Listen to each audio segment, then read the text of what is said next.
अस्सलाम वालेकुम। बहुत सारे दोस्तों ने ये कहा कि कब्ज का मसला जो है वो जान नहीं छोड़ रहा और इस मसले की वजह से डेली लाइफ जो है वो बहुत मुतासर है। कोई भी काम करने को जी नहीं करता, दिल अचाट है, तबीयत हर वक्त नासाज रहती है। तो उसके लिए एक छोटी सी चीज़ है, आपके घर में मौजूद होती है और उसको मतलब हासिल करके आप ये कर सकते हैं। वो क्या चीज़ है?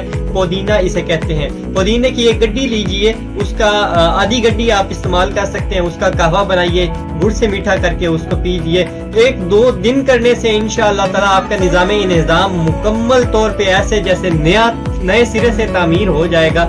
इसकी इसकी तासीर जो है ये अरब ममालिक वाले जानते हैं। और जिस तरह हमारे पास सब्जियां मंडियां लगती हैं, वहाँ पे एक पूरी और मखसूस जो मंडी होती है वो पुदीने की लगती है, क्योंकि वो इसके असरात और इसके बेनिफिट्स वो जानते हैं, वो फायदा उठाते हैं। तो आप भी फायदा उठाइए और अपनी जिंदगी को आसान कीजिए। और जब फायदा हासिल हो तो हमें दुआओं में याद रखिएगा। That's for today, this is Hakeem Usama.